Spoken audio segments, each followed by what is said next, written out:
Bom dia, bom dia, bom dia.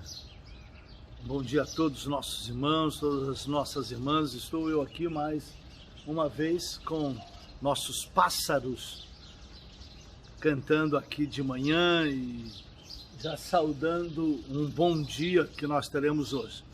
Aqui atrás de mim você vê esse céu branco, mas na verdade é um céu azul. É porque a posição aqui da minha câmera não permite aparecer o céu azul.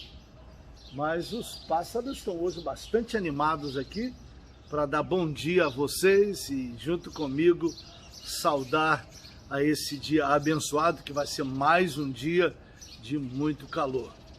Hoje nós vamos explicar uma passagem bíblica que eu quero dar tempo a você de localizar, que é o livro de 1 Reis, capítulo 17, sobre os corvos levarem comida para Elias.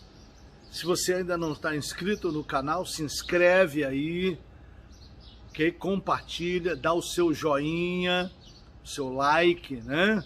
Ou o seu dislike. E se você quiser sugerir algum estudo bíblico, alguma palavra explicativa sobre uma passagem bíblica, escreve aí para mim. Terei o máximo prazer de te responder. Já voltamos, hein?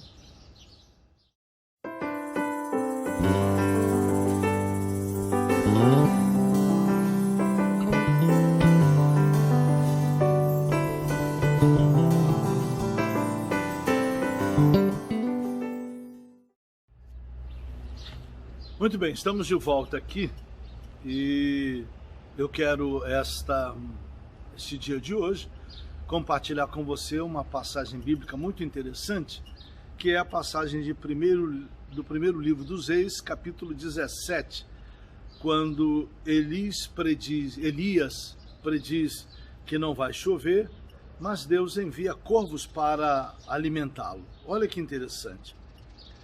Capítulo 17, verso 1 em diante, diz assim: Então Elias, o tesbita dos moradores de Gileade, disse a Acabe: Tão certo como vive o Senhor, Deus de Israel, perante cuja face estou, nem orvalho nem chuva haverá nestes anos, segundo a minha palavra. E veio a palavra do Senhor, dizendo a Elias: Retira-te daqui, vai para o lado oriental e esconde-te junto à torrente de Querite, fronteira do Jordão. Beberás da torrente, e ordenei aos corvos que ali mesmo te sustentem.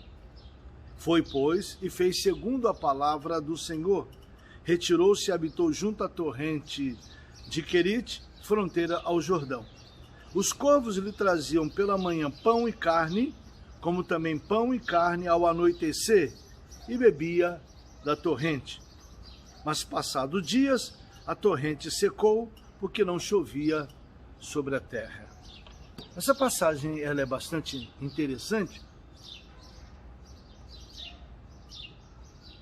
Eu quero lhe explicar essa passagem bíblica, porque aqui temos um milagre nessa passagem bíblica.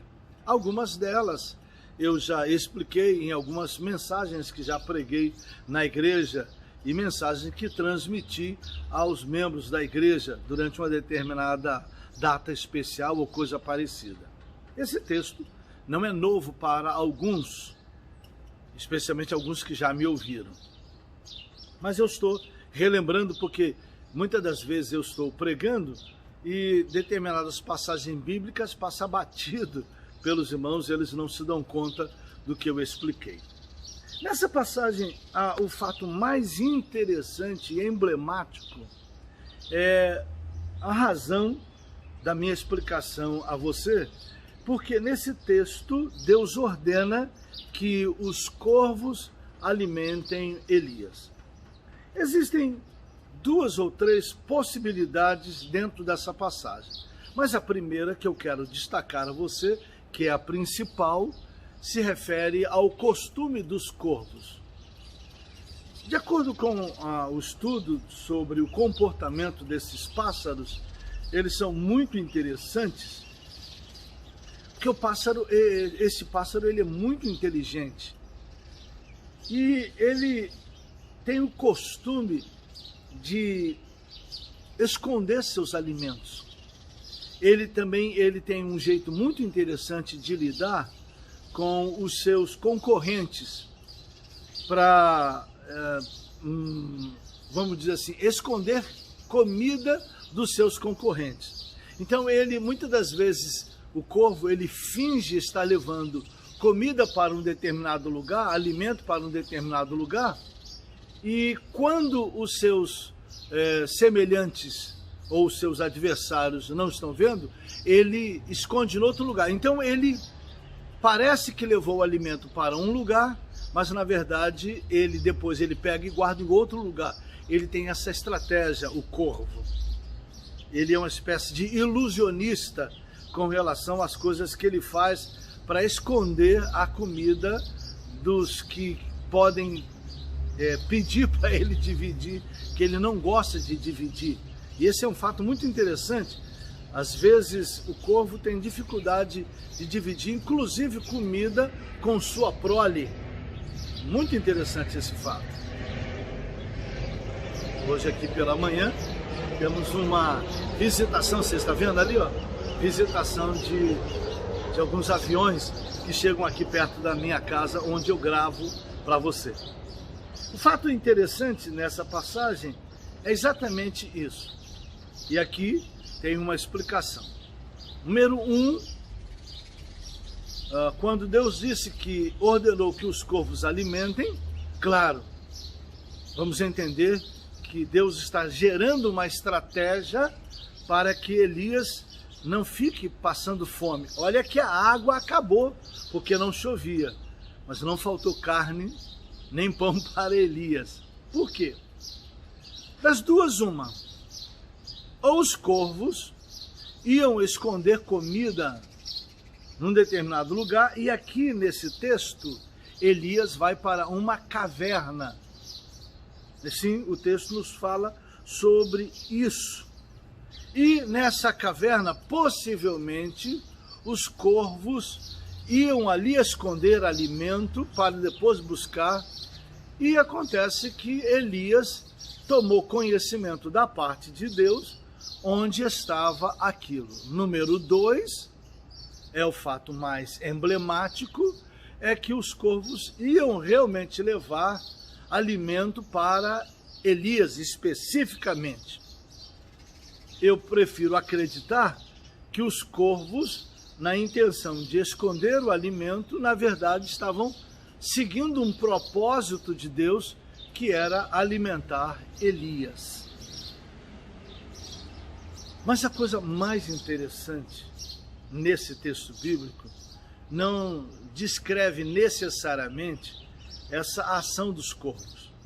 O fato dos corvos esconderem comida ou levarem comida para Elias é um fato muito interessante, porque não é do habitué dos corvos serem partícipes da comida e da ajuda a alguém, especialmente um ser humano. Eles escondem comida dos seus pares. Por que eles não esconderiam comida de um ser humano? Mas aqui, a coisa mais interessante nesse texto é a intenção divina de demonstrar o seu cuidado pelo servo do Senhor.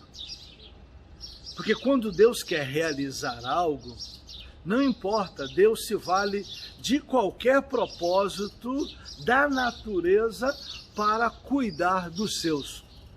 O que eu quero dizer para você é que quando Deus tem o propósito de que as coisas aconteçam para você, para a sua vida, Ele se valerá de qualquer circunstância natural, transformará aquela circunstância natural para que você seja atendido pelo cuidado dele. É assim que Deus funciona. A natureza é colocada à disposição de nós. Deus está interessado em nos acudir e para isso se vale da natureza. Por isso que é importante e necessário compreendermos algo que eu quero te destacar aqui. A primeira delas não é do agrado do Senhor que mulheres abortem. A segunda coisa interessante é, da parte de Deus, interessante que nós tenhamos cuidado pelos animais e pela natureza. Há uma passagem bíblica muito interessante em Provérbios que diz que o justo cuida bem dos seus animais. É importante você atentar para esse detalhe. Então não é muito legal um servo do Senhor, vou deixar passar aqui, mais um jato que está chegando essa manhã. Não é correto para um justo que teme a Deus fazer maldade com os seus animais que ele tem em casa, gato, cachorro, qualquer que seja o animal em casa. Entretanto, é importante sempre notar que para Deus o ser humano é mais importante do que qualquer outra coisa. Então, aos abortistas, fica claro a vocês o seguinte: há muitos abortistas que defendem com força e veemência a vida dos animais irracionais, mas não se importam com a vida de um feto. Isso é um contrassenso. Se você gosta de cuidar bem dos animais, então deveria ser fortemente contra o aborto, porque o aborto é contra a vida e é contra o projeto de Deus. Você talvez vai dizer, é melhor abortar do que ter uma criança passando fome. Não, você está interpretando errado. O que você precisa entender é que você precisa manter relações sexuais responsáveis. Sim, se você engravidar, cuide da criança que você engravidou e não mate. Agora, se você não quer engravidar, então se cuide. Mantenha uma relação onde você vai evitar engravidar. Mas se engravidar, tenha a criança. Não mate ela no seu ventre. Bom, volto aqui agora ao texto de 1 Reis 17, e hoje está descendo bastante avião aqui, mais outro jato, e esse parece ser maior ainda. Então fica para você a passagem de 1 Reis, capítulo 17, a ênfase que eu dei a você esta manhã, em que os corvos que são egoístas, não gostam de dividir comida, escondem comida de seus pares, eles são um pouco ilusionistas quanto aos seus pares, fingem ter guardado a comida num lugar e depois vai lá, tira e guarda no outro lugar. Mas Deus usa os corvos para alimentar Elias. Por quê? Porque Deus tem cuidado de Elias, como Deus tem cuidado de mim e de você. Se necessário for, Deus usará corvos para matar nossa fome. Assim que Deus é. Deus te ama, Deus me ama, e não é à toa que Ele enviou Jesus para morrer na cruz pelos nossos pecados. Se Deus envia o seu Filho para morrer pelos meus e os seus pecados, o que Ele não fará para suprir sua necessidade de fome? Como Deus fez aqui com Elias, depois que acabou a água do ribeiro, Deus manda Elias para outro lugar, porque Deus vai cuidar de uma viúva e vai cuidar de Elias. Mas isso é outra história que a gente vai contar mais adiante. Ok? Um bom dia para você. Deus te abençoe.